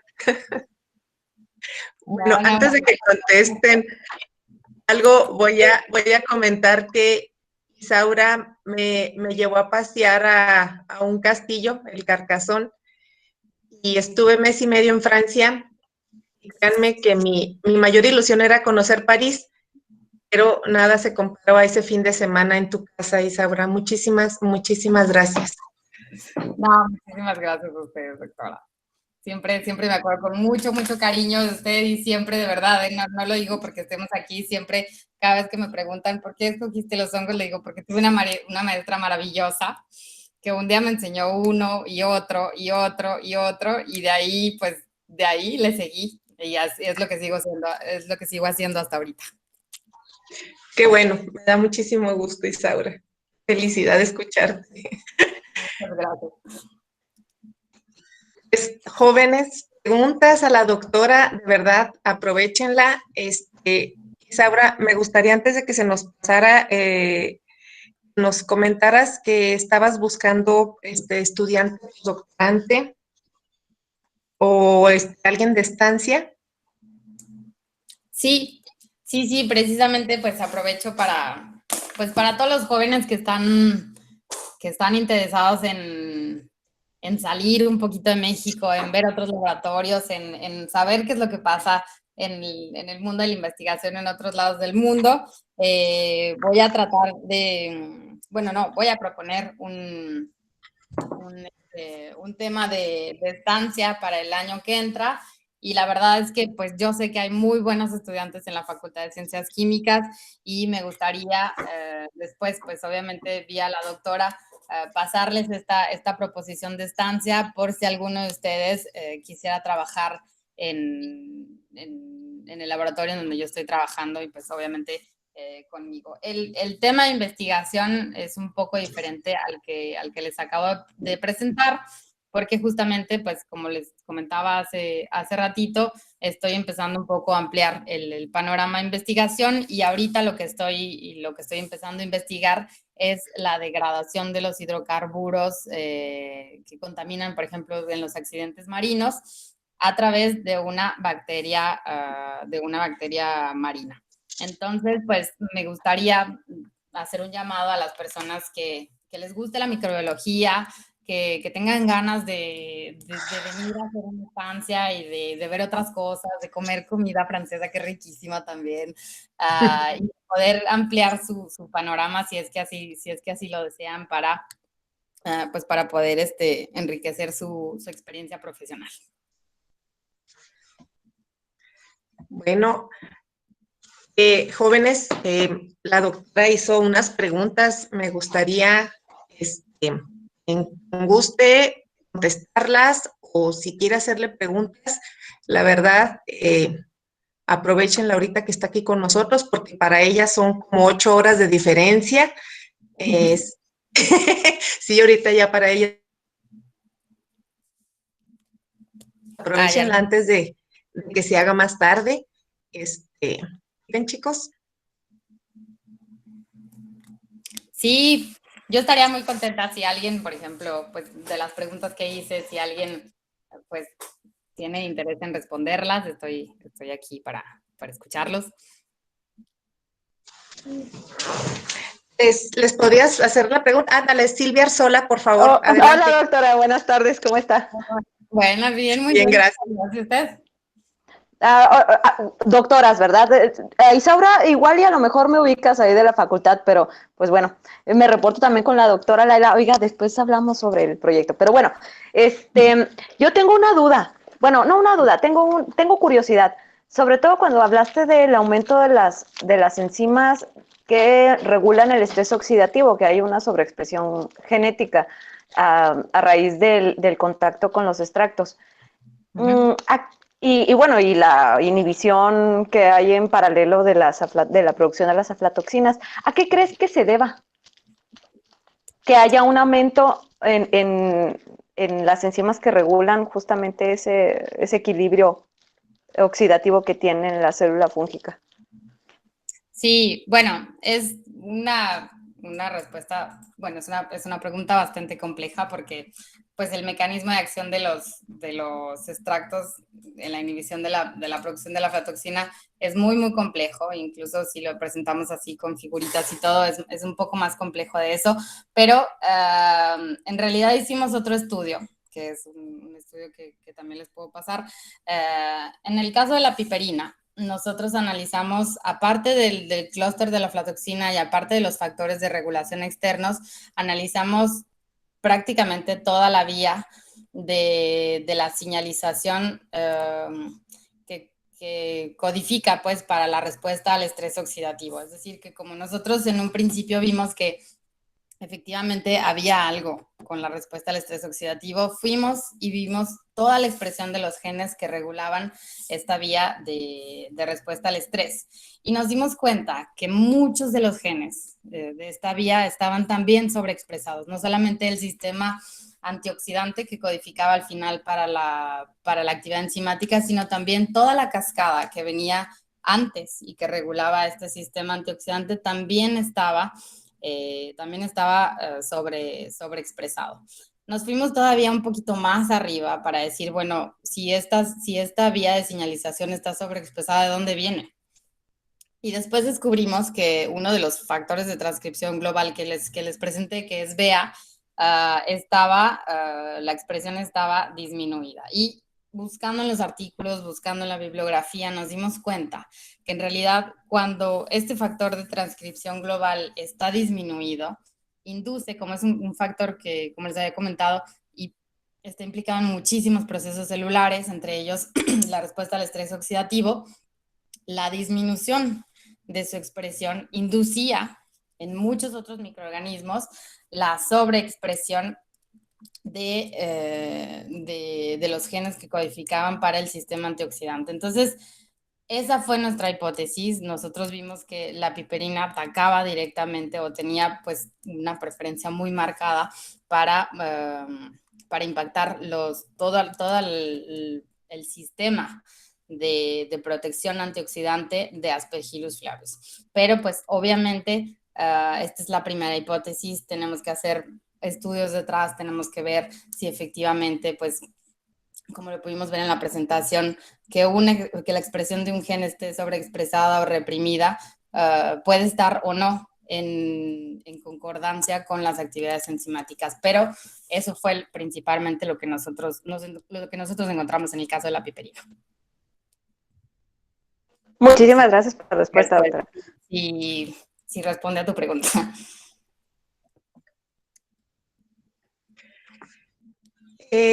Chicos, las preguntas de la doctora están pendientes, por favor. El que quiera contestar.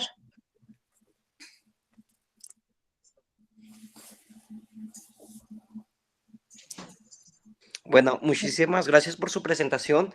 La verdad, abrió mucho los ojos en mi persona. Bueno, una de sus preguntas fue por qué queríamos que permaneciera el hongo. Y recordé que en una parte de su presentación nos había mencionado también que se usaban hongos que no producían estas toxinas. Entonces, yo me iría a que intentamos que el hongo permanezca para evitar el crecimiento de otros microorganismos que nos pudieran afectar en los alimentos. Exactamente, muy bien. Esa es exactamente la respuesta a la pregunta. Muy bien, Jalil. Y Jalil es estudiante de licenciatura. Gracias, Jalil. Nada más, muy bien. Bien, muy bien. Muchas gracias por las felicitaciones. Pueden hablarme de tú, ¿eh? O sea, díganme Isaura, háblenme de tú, no hay ningún problema. De hecho, ya no me acuerdo de las otras dos preguntas. Me salían del corazón y ya no me acuerdo cuáles eran. Oye, Isaura, bueno, yo nada más comentando algo de lo que nos decía la doctora Mirna Suárez del Tecnológico de Veracruz. Con ella estuvimos trabajando algo también de aflatoxinas en cacahuate y en maíz aquí en Chihuahua, en la zona de Delicias.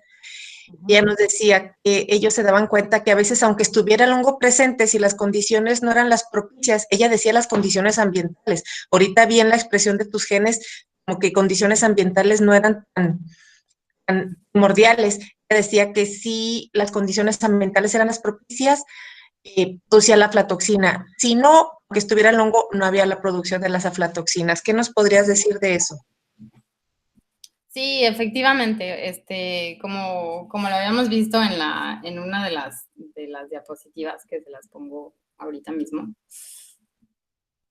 la producción de la aflatoxina, de las aflatoxinas en general, es muy, muy compleja. Es decir, en la vida real, nosotros, por ejemplo, en el laboratorio, pues obviamente controlamos todas las condiciones, temperatura, luz, medio, o sea, tenemos todo muy bien controlado, pero en la vida real pueden pasar muchísimas cosas. Puede haber cambios de temperatura, puede haber cambios de pH en el suelo, puede haber la presencia también, obviamente, de otros microorganismos, de otras bacterias, de otros hongos que pueden y que afectan, obviamente, la producción de la aflatoxina. Es como, pues tal vez sea poco científico, pero es como magia. Tiene que haber todas las condiciones ideales para la producción de la aflatoxina, o tiene que haber alguna cosa, algún clic que haga que el hongo reaccione precisamente al medio ambiente para producir la aflatoxina B1. De hecho, hay algunos estudios que muestran que la producción de las toxinas, especialmente de la aflatoxina B1, podría ser como una respuesta de protección hacia otros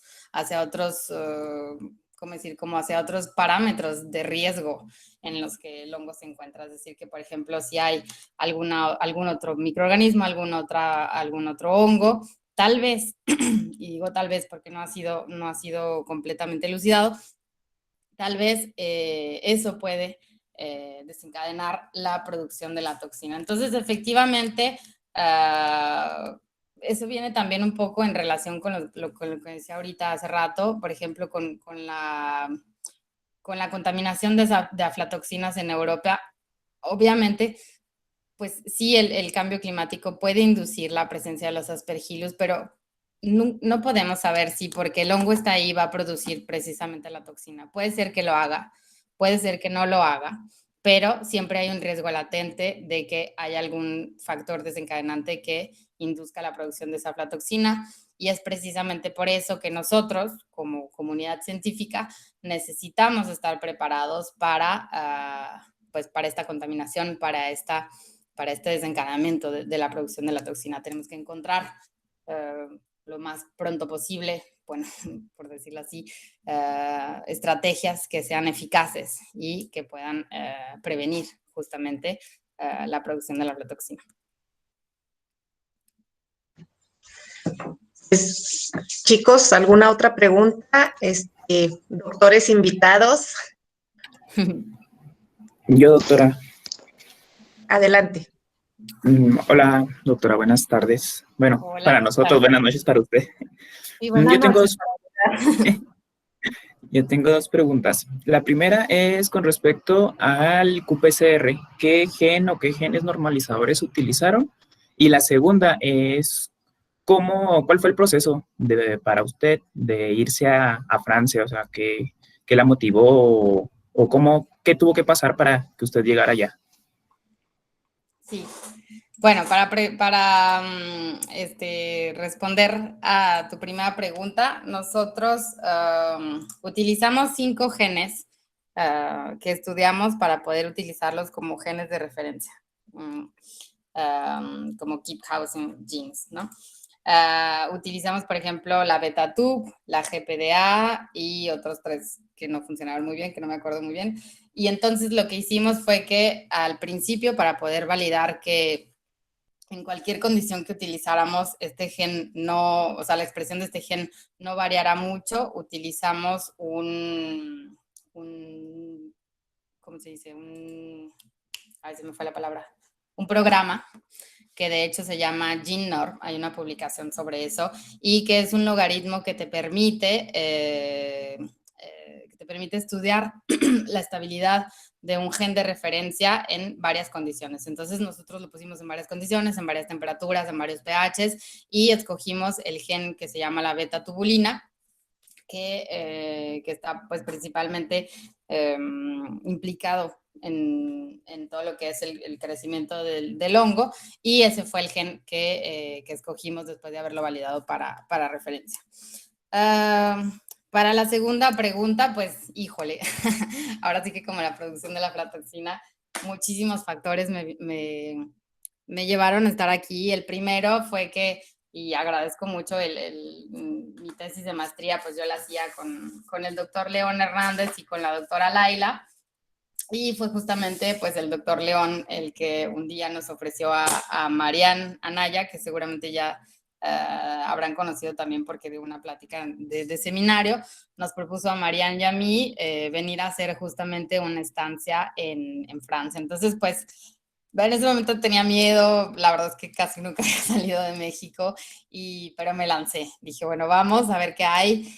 Y fue un proceso que me enriqueció mucho, para ser sincero, como persona, porque te enfrentas a todo. Básicamente, sales de tu zona de confort, sales de tu familia, sales de tu país, no hablas el idioma, vienes a un lugar, perdón, en donde básicamente, pues es triste decirlo, pero pues no eres nadie, ¿no? No eres Isaura Cáceres, no eres, eres un estudiante que viene del extranjero, de América Latina, por ahí, y que tiene que ganarse en cierta parte, pues, la inclusión pues al sistema, la adaptación al grupo, al trabajo de investigación. Son muchísimas cosas en realidad que aprendes cuando estás en el extranjero, no solamente en el área de laboratorio. De hecho, pudiera yo decir que aprendes muchas cosas, obviamente, pero no le pide nada a las universidades de México, no le pide nada a las maestrías de México.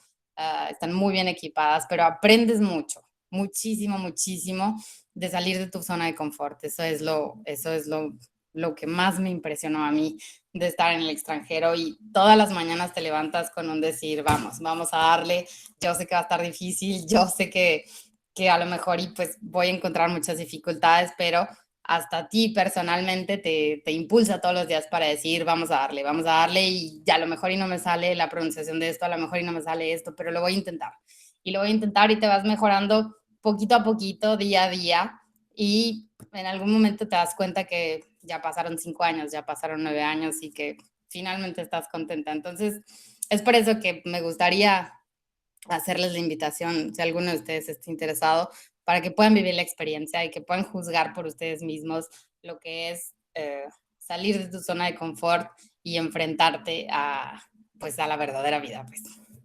No sé si respondí a tu pregunta. Sí, muchas gracias. Gracias a ti.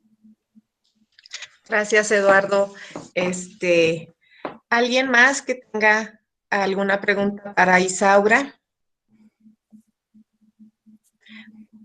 Para pedirles, Isaura, que deje de compartir su pantalla, y luego pedirles a todos ustedes que abran sus cámaras para tomar una impresión de pantalla donde nos veamos todos.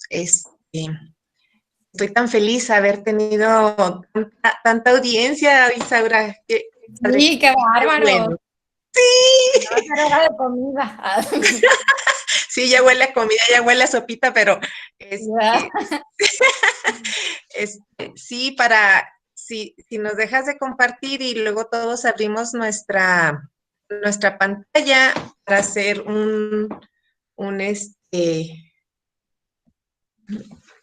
una captura de pantalla. Yo creo que, me da mucho gusto verlos. Iris, ya no estás en este semestre, qué padre, qué bueno. También Jacqueline, tenemos estudiantes de licenciatura, los de este semestre, de semestres anteriores, les agradezco tanto. Susana, Susi, qué padre que entraste. Silvia Arzola, esperemos en Dios que entre el doctorado ahí con nosotros. Qué guapos todos. Isaura, para verte tú también. Voy a hacer diferentes impresiones de pantalla para que salgan todos. Ahí está Jacqueline, ahí está Alejandro, Laura, me salen, van y vienen, voy a ir haciendo varias impresiones de pantalla, ¿eh? Gracias, jóvenes. Y, Isaura, muchísimas gracias. Qué bonitos, qué guapos todos. No, muchísimas gracias a ustedes. Espero que haya sido claro. Si tienen alguna otra pregunta, pues no duden en mandarme un mensaje, un mail. No importa. Ya, si es de noche, pues les contesto al día siguiente, pero no se preocupen por eso. Pueden en cualquier momento, si tienen alguna duda o si quieren pues alguna ayuda o algo, no duden en pedírmelo. No, Isaura siempre está con la mejor disposición y así como la oyen, así siempre ha sido desde que estaba en la maestría. Me da mucho gusto que no pierdas esa chispa y esa sonrisa, porque me ha tocado unos que apenas tienen 2, 3 años en Francia o fuera de México y hasta se les olvida hablarlo bien, y ya tienes 9 años en Francia y pues felicito. Isaura, es un placer verte, es un placer que hayas compartido con nosotros. Me encantó la presentación y bueno, pues ahí estamos. Voy a hacer llegar tu carta y también tu reconocimiento por esta plática tan excelente. Muchísimas gracias, chicos. ¿Están a tiempo de decirle algo a Isaura? Mande. Yo quiero saber si ya contestaron las preguntas. Que nos hizo la doctora Isaura. Yo quiero escuchar sus respuestas. Sí la pensé, y la segunda y la tercera me salieron de corazón y la verdad no me acuerdo qué pregunté. Así que si alguien tiene las preguntas y las respuestas, que es lo más importante, pues yo estoy muy contenta de escucharlas. No crean que me voy a llevar así de que ¿cómo se llama? Que me voy a robar las ideas o lo que sea. Es verdaderamente algo que ya hicimos, pero que me gustaría que ustedes pues contestaran si es posible. Bueno, yo tampoco no recuerdo todas, no recuerdo las preguntas que hiciste, pero quedó grabada toda la plática, la presentación. Entonces, para los que gusten, se las puedo compartir. Luego, revivir todo lo que nos fuiste explicando, porque estuvo buenísimo, Isaura. ¿Qué dijiste? ¿Se quedaron dormidos? No, hombre, para nada. Yo me fui de seguidito, hasta se me hizo cortito el tiempo. No sé los muchachos, pero me encantó. Nos fuiste llevando de la mano hasta el final. Entonces, no sé si algo le quieran comentar a la doctora Isaura antes de cerrar esta plática. Pues nada, felicidades por tu investigación. La verdad es que, como dice la doctora, tenía como muchos detalles, ¿no? Que nos fuiste guiando o nos fuiste explicando o mencionando a lo largo de la presentación. Felicidades. Yo también trabajo con Eugenol, igual con el doctor Hernández, solo que yo apenas estoy probando sus propiedades antimicrobianas y básicamente no es lo que estamos trabajando con eso. Entonces, pues ahí me sirvió un poquito me iluminaste un poquito con eso. Entonces, felicidades de nuevo. Qué bueno. Así que somos medio hermanas de Eugenio. Sí. Qué bueno. Pues me da mucho gusto que estés trabajando en ese tema de investigación. Obviamente, si te lo digo a ti, se lo digo a todo el mundo, si en algún momento te llega alguna duda y puedo respondértela, pues no dudes en decirme, en mandarme un mail, un mensaje, pues igual si no entendieron algo de la presentación, que iba muy rápido o algo así, me pueden volver a preguntar, no es ningún problema. Muchas gracias. Yo creo que me voy a acercar con la doctora Laila para pedirle tus datos, tu correo, etcétera. Gracias de nuevo. Y mucha suerte en tu investigación. Gracias. Claro, los que gusten, tengo los datos de la doctora y recuerden que ella está necesitando, son estudiantes investigadores para estancia allá con ella. Y les recuerdo también el Erasmus Mundus, Eulalink, son becas de la Unión Europea para estudiantes latinoamericanos para estancias de investigación. Yo me fui a los 49 años, no era estudiante y me aceptaron y la verdad fue la mejor decisión de mi vida. Y Erasmus Mundus me sucede en Alemania, da becas para estudiantes latinoamericanos muy buenas, aprovéchenlas, siempre salen para estas fechas y se cierran para febrero. Y pues yo creo que podrían irse fácilmente con Isaura y trabajar ahí en ese laboratorio, que se oye muy padre lo que estás haciendo. A mí me encanta lo que es bioremediación, que fue lo que hice en mi tesis de doctorado, así es que aprovechenlo, muchachos. Ahora yo voy a preguntar, doctora, porque yo apenas acabo de empezar y cada día digo, ¿y esto cómo se hace? Pero me está preguntando, yo creo. Pero sí, la tiene mucha razón. Y también existen las becas supongo que tienen beca de CONACYT, también existen las becas de movilidad al extranjero, que fue justamente con la primera beca que yo me vine para acá, para Francia, y que también las convocatorias, no me acuerdo, sinceramente no me acuerdo cuándo salen, pero me parece que salen en principios de año. Entonces también hay que checar pues la página de CONACYT, ahí también vienen apoyos de becas. Así es. Bueno, pues si ya no hay más preguntas o comentarios, agradecemos nuevamente a la doctora Isaura Cáceres y pues seguiremos en contacto. Y cualquier duda o algo, pues les pasaría los datos del correo de Isaura y pues ahí están en contacto con ella. Jóvenes, muchísimas gracias. Isaura, Dios te dé bendiciones. Besitos a Samuel. Ustedes también. Y seguimos en contacto. No te vas a deshacer tan fácilmente de nosotros, Isaura. No es el punto. Muchísimas gracias otra vez a ustedes, doctora, por invitarme y pues ojalá que les haya servido, ojalá que les haya gustado y como dice usted, pues seguimos en contacto. Claro que sí. Buenas noches. Buenas noches. Francia. Ya no hay sol, miren. Ya van a ser las 10 de la noche, me voy a ir a dormir. Sí. Gracias a Dios es viernes. Aquí en Chihuahua, bueno, aquí en México tenemos fin de semana largo porque el 2 es lunes y es inhábil. Sí, es cierto. Así es que, sí, pues a descansar, chicos. Gracias por haber atendido a esta conferencia y seguimos en contacto, sobre todo los que son de posgrado, los de licenciatura. Gracias por haber asistido también. Y había maestros invitados de otras facultades. Gracias nuevamente y seguimos en contacto. Gracias. Doctora, muy buen día. Doctora Laila, ¿se puede quedar tantito conmigo? Déjame nada más, termino de grabar. Sí, ok, gracias, doctora. Bye. Bye. Gracias, doctora, hasta luego. Hasta luego, muchísimas gracias. Hasta luego, muchas gracias.